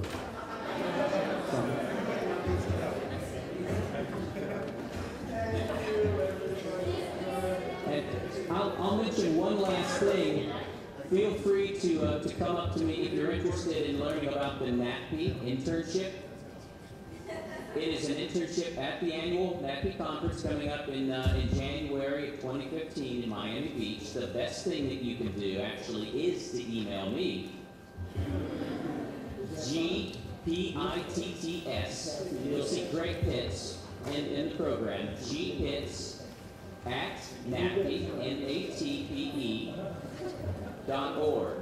And you will not find this internship posted on the NATPE website. We reserve the right to select interns from